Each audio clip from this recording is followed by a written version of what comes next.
Queridos amigos da Escola de Aprendizes do Evangelho do Anjos da Noite, que a paz e o amor de Jesus nos envolva, concedendo-nos o discernimento. É uma alegria enorme estar junto com vocês neste encontro, onde apesar de distante, nós trocamos nossas energias, nossas vibrações, e que nós podemos também aprender juntos, refletirmos juntos sobre a nossa passagem terrena enquanto espíritos neste planeta. Agradeço especialmente a Dona Ida, que sempre promove uma oportunidade para nós podermos continuar na nossa evolução espiritual. E hoje nós vamos falar do cristão no lar. Quando nós, enquanto seres humanos, frequentamos diversos lugares, nós temos um papel dentro da nossa família e nós temos um papel dentro da sociedade. Então, nós, quando estamos fora do nosso lar, nós nos revestimos como se de uma máscara e não mostramos exatamente quem nós somos. Muitas vezes lá no centro espírita, na igreja, no templo religioso, ou no nosso trabalho, ou nas relações com os nossos amigos, nós somos pessoas bondosas, cheias de tolerância. Entretanto, nem sempre agimos dessa forma dentro do nosso lar. E as maiores provas, o reencontro entre espíritos em reajustes acontece no lar.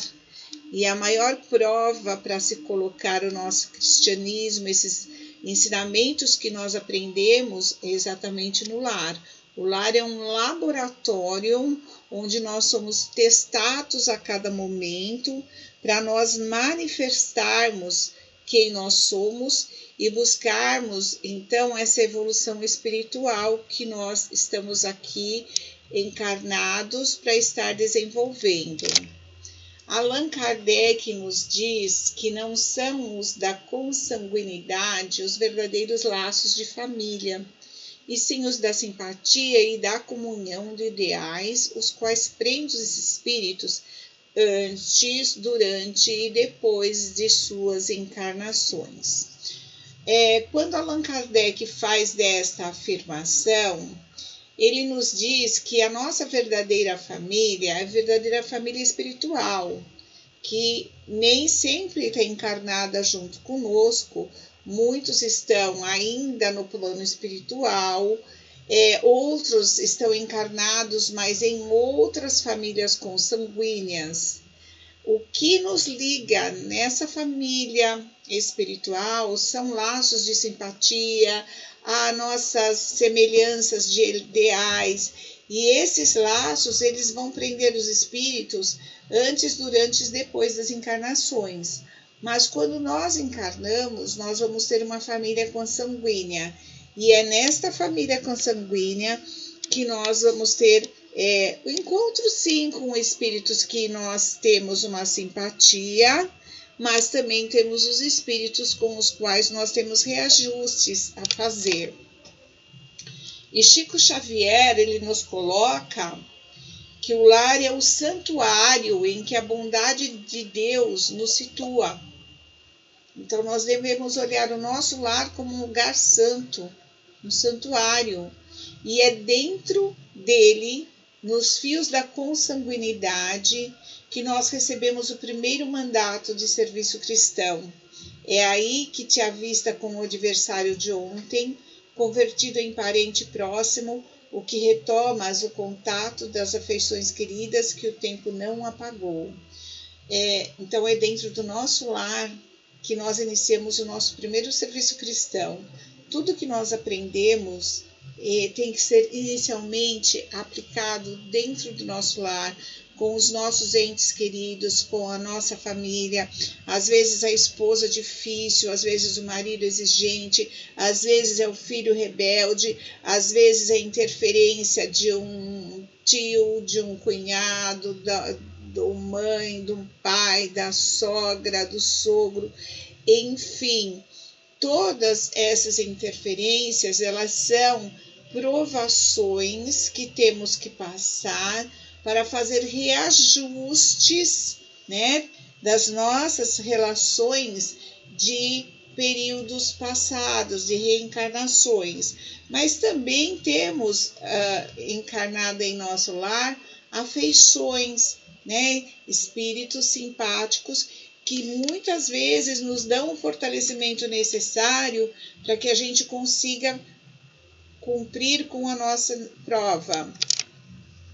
É na intimidade do templo doméstico que se desenvolvem as provas e as oportunidades de reencontro entre espíritos em reajustes.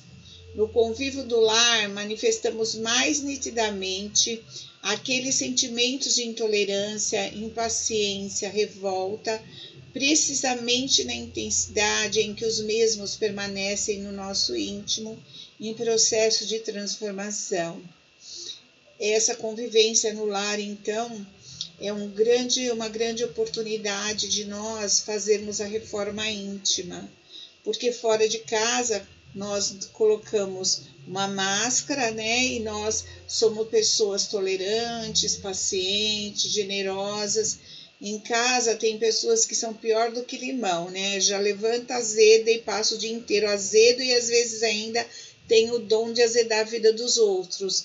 Mas é porque é no lar que nós nos mostramos quem somos. Porque dentro do nosso lar a gente se sente seguro. Eu sou assim e continuo sendo amado. Nem sempre. O próprio Evangelho no Lar, no capítulo em que Jesus nos fala que bem-aventurados são os mansos do espírito, ele coloca que existem pessoas que são maravilhosas fora de casa e que dentro do lar são tiranos domésticos, que acabam trazendo desarmonia dentro do lar, exatamente porque ali, nesse ambiente, é que se manifesta da forma que somos. Mas nós começamos a praticar o verdadeiro cristianismo com as pessoas que convivem com nós. Com essas pessoas que estão no nosso dia a dia, na nossa casa, é que nós vamos praticar a tolerância, vamos aprender a desenvolver a paciência, vamos desenvolver o perdão. É uma grande prova para a nossa reforma íntima e para nós nos tornarmos melhores. Então, a família, nesse sentido, é um grupo que caminha oferecendo amparo mútuo, revezando-se aqui na terra e no lá além, uns na carne, outros em espírito.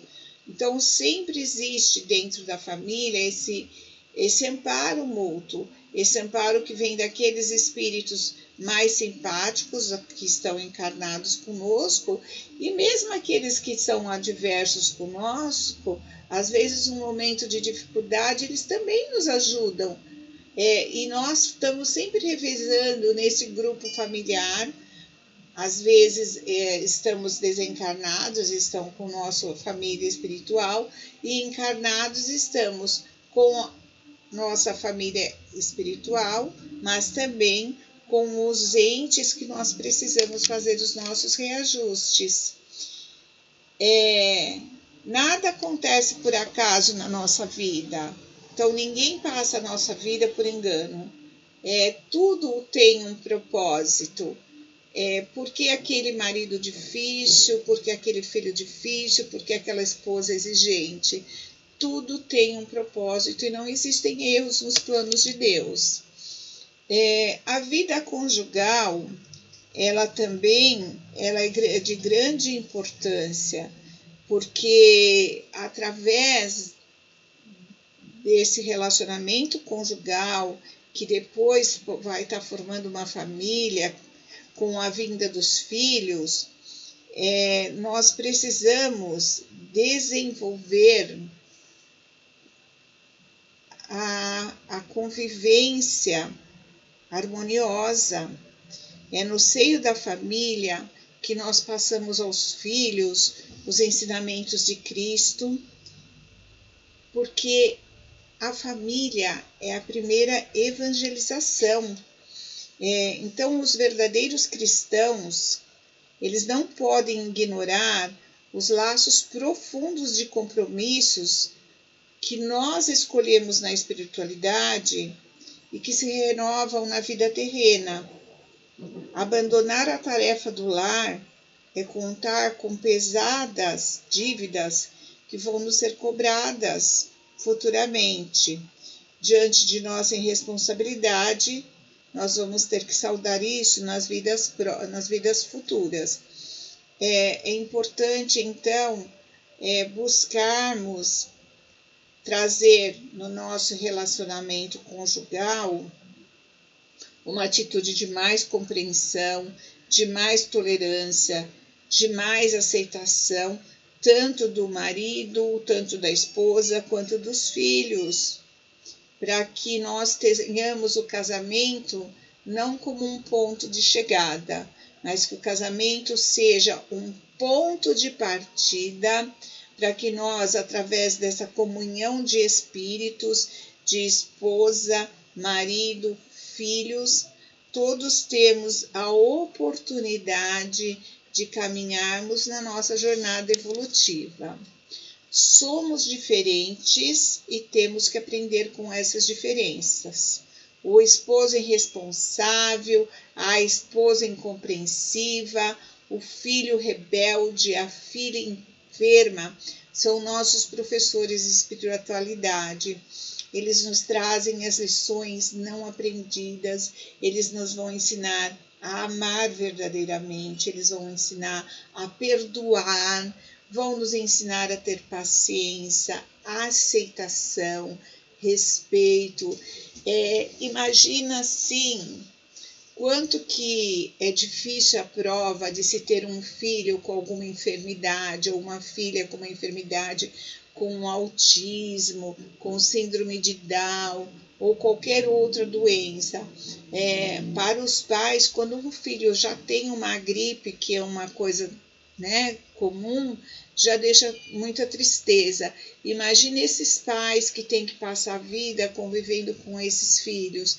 Que prova maravilhosa que a vida traz para aprendermos tantas lições de aceitação do próximo, de auxílio ao próximo, de amor ao próximo. O que será que aconteceu em encarnações passadas que hoje eu estou recebendo um filho autista? O que eu preciso dar de mim para ajudar esse espírito? O que este espírito vai me trazer de aprendizagem, de possibilidade de regeneração? Então, essas diferenças que surgem na nossa família, elas são lições que precisamos aprender. E toda vez que eu não aprendo uma lição, eu vou ter que fazer de novo. Então, quanto mais consciente nós formos que nós precisamos aproveitar a nossa oportunidade de reencarnação e fazermos a nossa missão a ser cumprida, mais rápido nós vamos estar caminhando para a evolução. Casamento, ela é uma construção, e é uma construção que se faz aos poucos, no dia a dia. Aprende-se com profundidade a grande aventura de se amar. É uma conquista diária, com atitudes, com palavras, com o sentimento que a gente vai desenvolvendo. É uma prece que nós fazemos em favor do outro, uma saudação afetuosa, uma palavra doce, uma flor, um bilhete amistoso, eles conseguem apagar longo fogaréu de discórdia ou dissipar rochedos de sombra.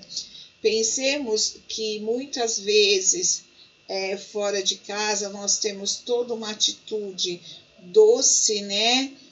Cheia de lustre para com um terceiro, e quando chegamos em casa agimos com tanta grosseria com os nossos entes queridos.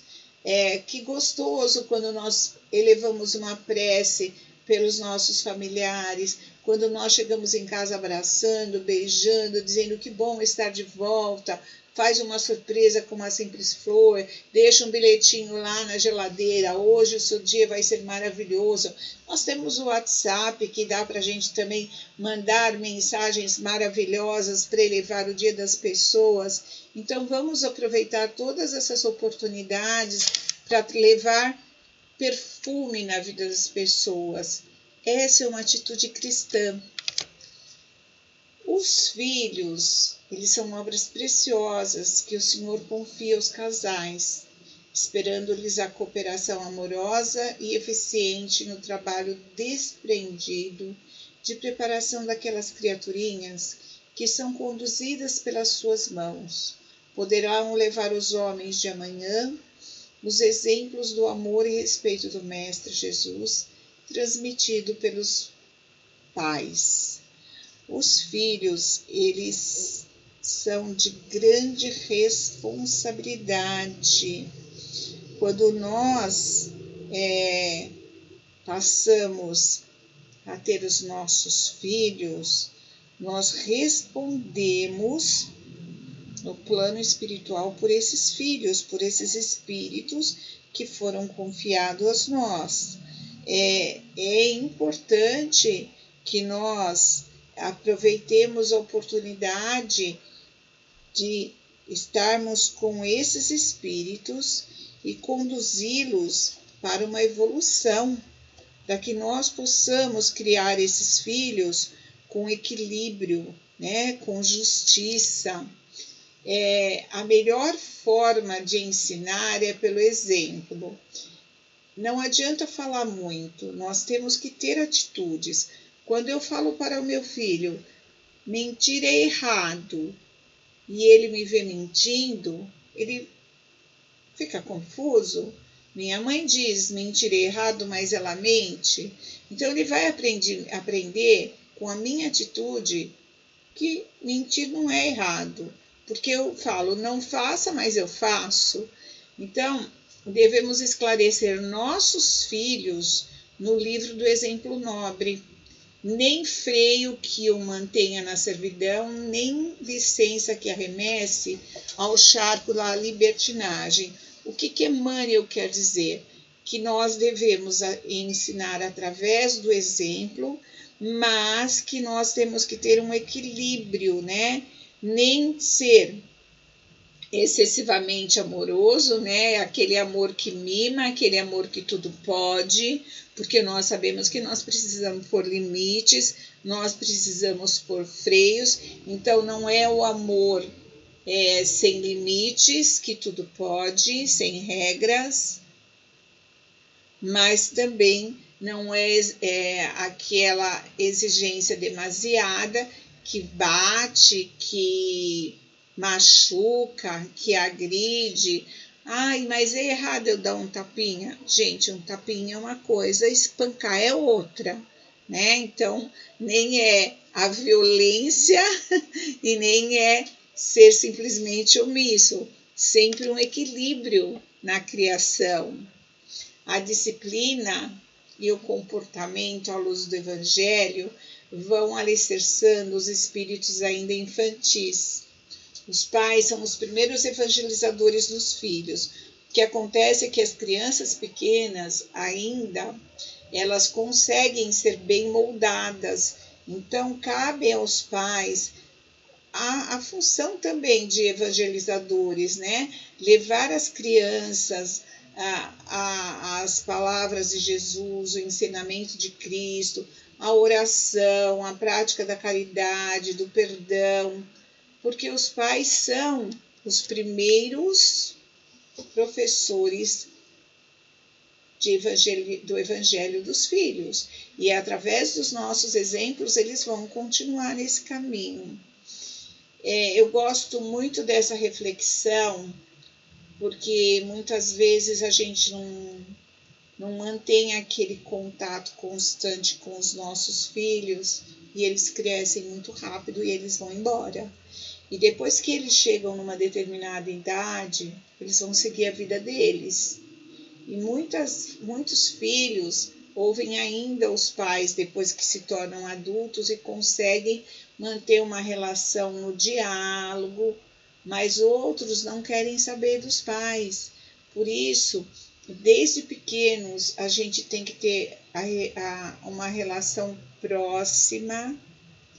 Estar próximo do filho não significa dar tudo o que ele quer, nem fazer tudo o que ele quer, mas fazer presente no amor, no diálogo, na orientação. E eu penso muito aqui neste momento de valorizar cada minuto que estamos com o nosso filho. Só uma vez teu filho terá 3 anos e ele quererá sentar em seu colo. Depois ele não quer mais colo.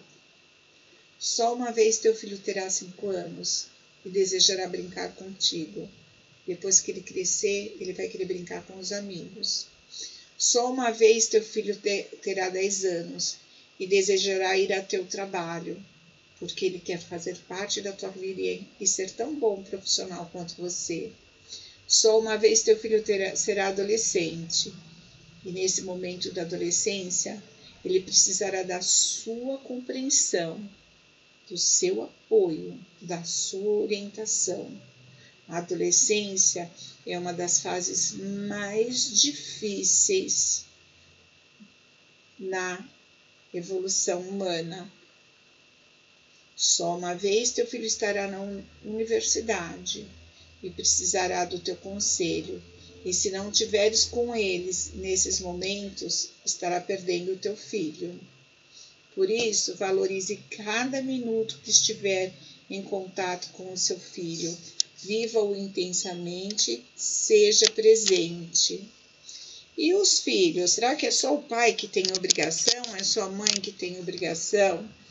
Não! Filhos, sejam obedientes aos vossos pais. Um dos mandamentos diz: honra teu pai e tua mãe, a fim de que tenhas vida longa na terra que o Senhor, o teu Deus, te dá. Cabe aos filhos também o compromisso com os pais, o compromisso de obediência. É indispensável que os filhos sejam obedientes aos pais dentro do espírito cristão, porque os pais, eles sempre procuram buscar uma orientação aos filhos, principalmente na idade da adolescência, né? Os espíritos ainda nessa idade, em suas necessidades de reafirmação, de busca de identidade, muitas vezes eles desprezam os conselhos dos pais, eles acham que estão prontos para seguir sozinho, e depois, quando mais tarde eles amadurecem, eles vão perceber que eles pegaram um rumo inadequado na sua existência. É o momento que chega o sofrimento e a maturidade dos anos restaura a compreensão. Atraído pelos prazeres da vida, os adolescentes acabam buscando a felicidade fora de si e perdem a essência da vida espiritual. É uma fase em que o diálogo, a compreensão, a presença dos pais precisam ser muito fortalecidas, porque muitos filhos acabam se perdendo na adolescência. Então, ouvir, né? Ponderar num diálogo de companheiros, sem barreiras, sem distância, sem prevenções, sem ameaças, sem imposições, é o clima desejável para todas as situações. A foto traz bem o que é o adolescente, né? O adolescente ele se coloca muitas vezes numa postura de surdo enquanto os pais falam. Eles não querem aceitar aquilo que os pais falam.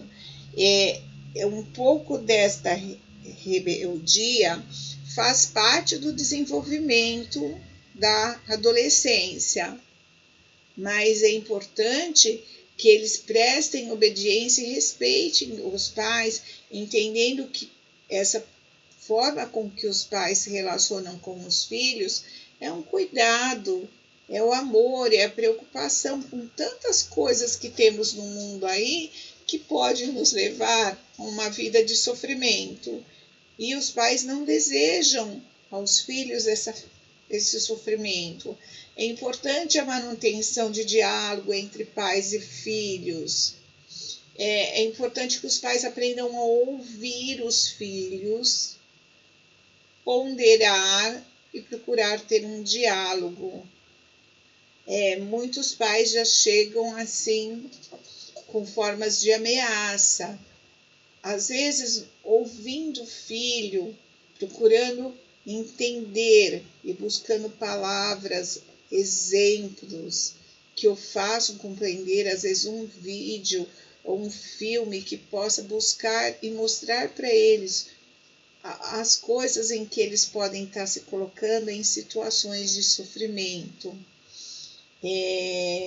Eu trabalhei muitos anos com o pessoal da polícia que faz um trabalho de ProERD. O ProERD é um programa que o governo tem nas escolas para estar trabalhando com os adolescentes a prevenção do uso de drogas e violência. E uma policial dizia sempre assim: se você não abraçar o seu filho, não acolher o seu filho, o traficante abraça. Então, nós precisamos, assim, estar abraçando nossos filhos. Abraçar filho não significa passar a mão na cabeça. Não é falar assim, tá fazendo coisa errada, vou fingir que não tô vendo. Tem que ver sim, tem que olhar, tem que falar, tem que mostrar que tá errado, mas está ali, acolhendo. Para buscarmos no nosso lar um ambiente de harmonia, existem algumas coisas ainda para desenvolvermos. E cabe não só aos pais, mas todos os que vivem em um ambiente doméstico, buscar um relacionamento onde a calma impere. Não é fácil, realmente não é fácil, mas nós somos cristãos, não somos, não é a reforma íntima que nós estamos buscando, não é sermos espíritos melhores que nós estamos buscando. Então, é um treino diário, e esse treino diário nós temos a oportunidade de fazer no nosso lar, treinar, sermos pessoas mais calmas, termos flexibilidade. Olha, esse momento de pandemia é o momento que está testando a nossa flexibilidade. Quem é rígido demais e que acha que a vida tem que ser assim, sempre daquele jeitinho que não está mudando, não pode mudar nada, deve estar passando por muitos perrengues nesse momento de pandemia. Porque a palavra flexibilidade é o que nos vai dar equilíbrio para passarmos por esse momento. Então, no nosso lar, a gente tem que desenvolver a flexibilidade. Não adianta ter aquela atitude rígida de sempre. É momento de mudança. Termos compreensão. Gente, compreender não significa passar a mão na cabeça. O que está errado é errado. Mas entender qual o motivo, né, que leva a certas atitudes. É o jeito da pessoa, é a imaturidade, né? Compreender para poder buscar uma harmonia nesse lar. A amorosidade, o amor se fazendo presente de diversas formas. Paciência, né? Jesus já dizia que paciência é a ciência da paz, que ela tem que ser desenvolvida também no nosso dia a dia. A humildade de dizer, olha, eu errei, me desculpa, eu gritei com você no momento que eu estava sem paciência, me desculpa. Olha, eu usei algumas palavras, não era bem isso que eu queria te dizer. Então, nós temos que ter a reflexão, né, de perceber que às vezes agimos de maneira inadequada e termos a humildade de chegar ao outro e dizer, olha, não era isso, porque realmente muitas vezes não é dessa maneira que a gente quer agir. Tem hora que a gente perde a linha, perde a paciência, né? Como diz o outro, estoura e acaba falando um monte de coisa que não é isso que a gente sente e que não é isso que a gente quer dizer. Então, quando isso acontece, para, respira, dá um tempo, deixa os ânimos se acalmarem, como o próprio Emmanuel diz, né? Deixa baixar o fogaréu e quando a coisa estiver mais tranquila, cheguemos ao nosso ente querido com humildade e diga: eu disse aquilo, mas não foi de coração, não é isso que o meu coração está sentindo. É ter a humildade de chegar ao outro e se retratar. E perdão. Perdoar, o perdão é para nós. Quando nós perdoamos, muitas pessoas acham que quando estão perdoando, elas estão fazendo um favor para outra pessoa. Na verdade, quando nós estamos perdoando, nós estamos fazendo por nós, porque o perdão, ele tira que não é bom de nós, ele tira o peso de nós.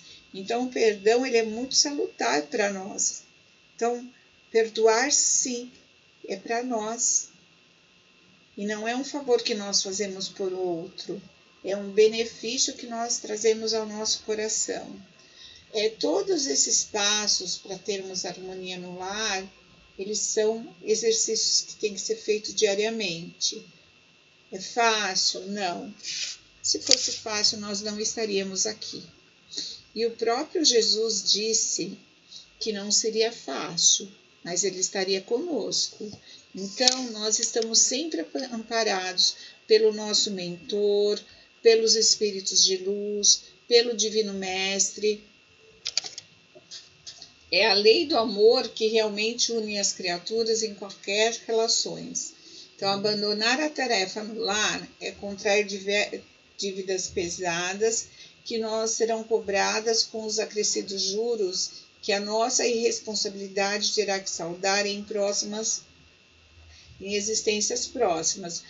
Gente, abandonar a tarefa do lar nem sempre significa um divórcio, uma separação, mas é quando nós nos omitimos naquilo em que nós temos que fazer, na nossa parte. Dentro de uma família, cada um tem a sua responsabilidade, cada um tem o seu compromisso. Quando o filho, quando o pai, quando a mãe deixam de cumprir a sua responsabilidade dentro do lar, nós estamos fazendo o quê? Já juntando contas para reparar em outras existências.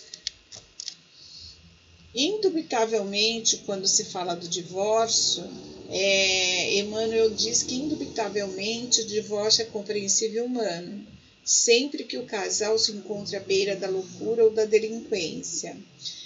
Se um casamento ele está passando por uma relação em que não há respeito entre as pessoas, em que há abuso, em que há uma violência na palavra, violência física, a violência psicológica, que está levando um ou os dois espíritos a um desequilíbrio, o divórcio ele pode acontecer. A espiritualidade não traz o divórcio como uma coisa errada.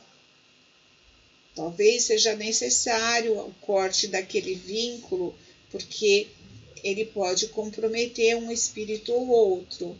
Então, não é que o divórcio seja condenado dentro da espiritualidade, mas antes de se chegar a um divórcio, a espiritualidade nos orienta a tentarmos, nesta relação, buscarmos uma reparação.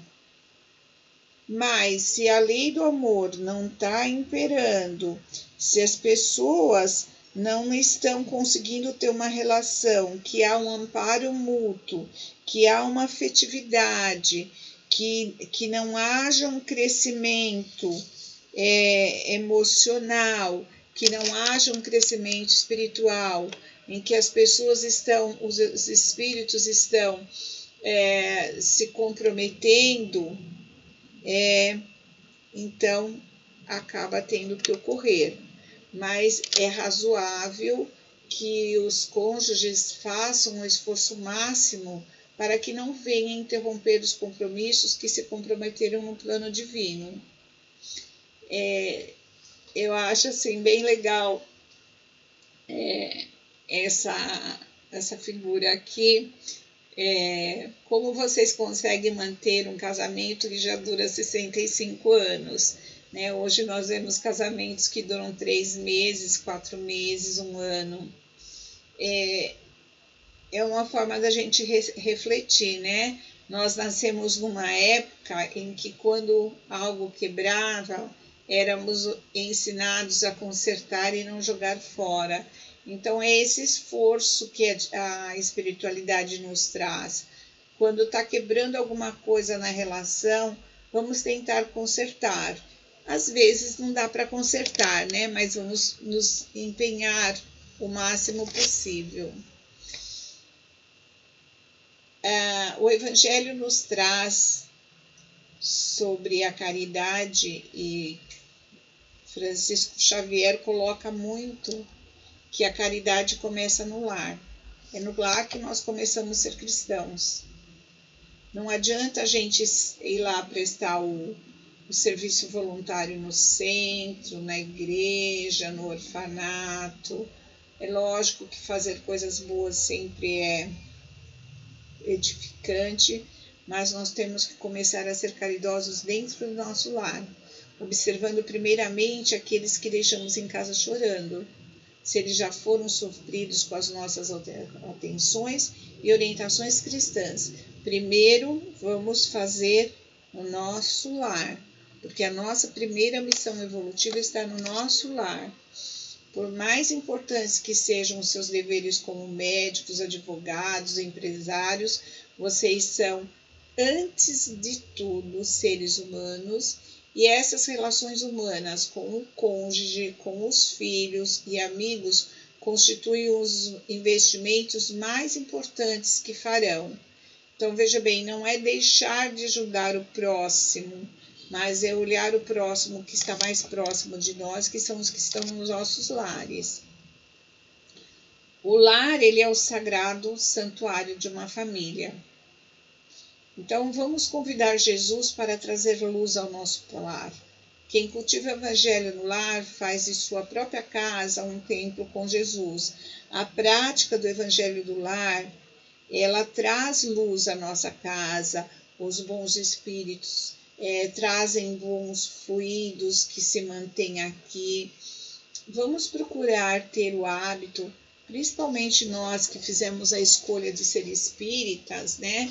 Vamos ter o hábito de fazer o Evangelho no lar, independente de ir ao centro para assistir uma palestra, tomar um passe, porque eu escuto muitas pessoas dizerem assim, mas eu já vou ao centro.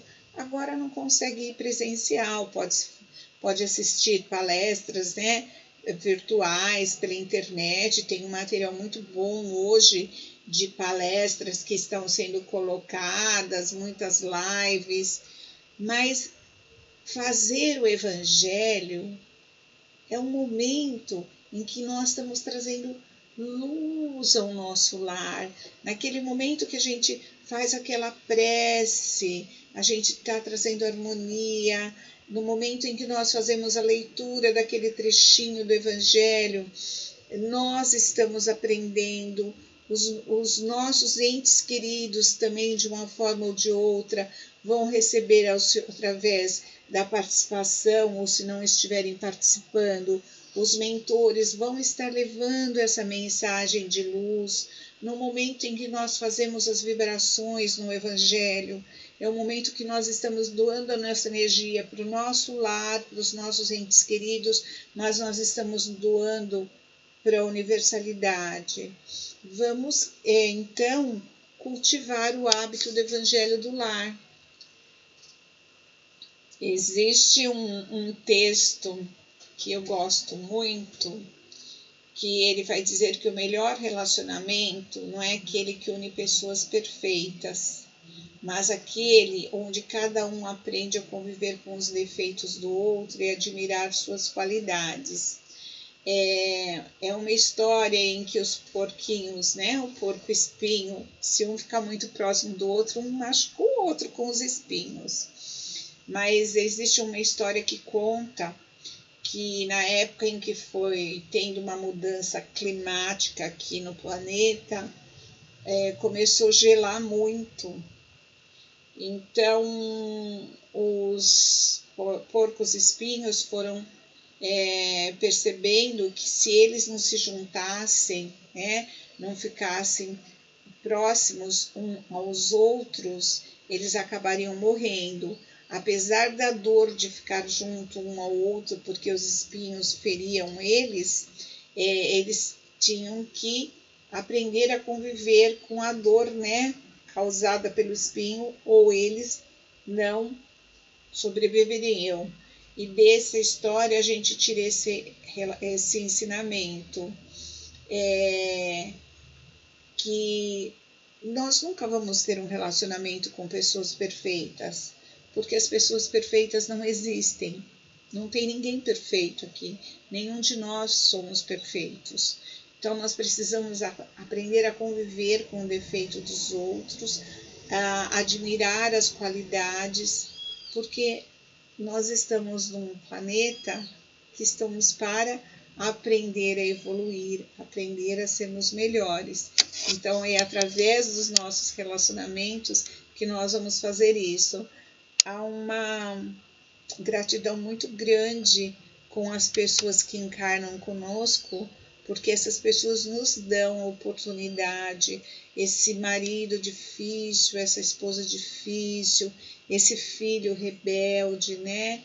Eles também têm coisas boas e eles também nos propiciam a oportunidade de nos tornarmos melhores, de exercitarmos as provações que nós precisamos passar nesta encarnação.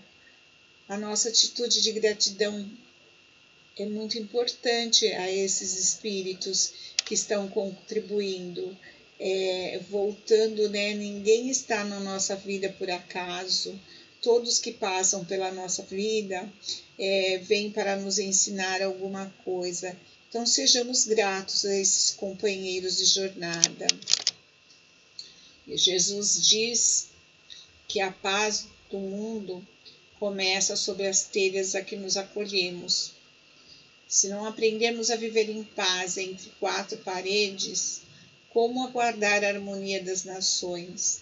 Como que nós podemos falar de um planeta pacífico se a nossa casa não tem paz, se dentro da nossa casa não há harmonia? Tudo começa em nós, é do pequeno, é do micro que se vai para o macro, é do pequeno que se vai ao grande, é do pequeno gesto que se consegue grandes gestos. Então, a paz, a harmonia interior vai trazer paz e harmonia para o nosso lar e que vai se dissipando para a nossa cidade, para o nosso estado, para o nosso país, para o nosso planeta. Então, a paz começa em nós.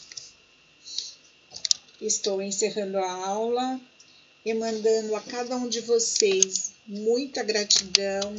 Agradeço novamente a vocês, agradeço, Dona Ida, essa oportunidade de nós refletirmos juntos, de nós aprendermos juntos e com certeza é a minha oportunidade também de estar refletindo sobre as relações da minha vida e de estar pondo em prática esses ensinamentos de Cristo dentro da minha família.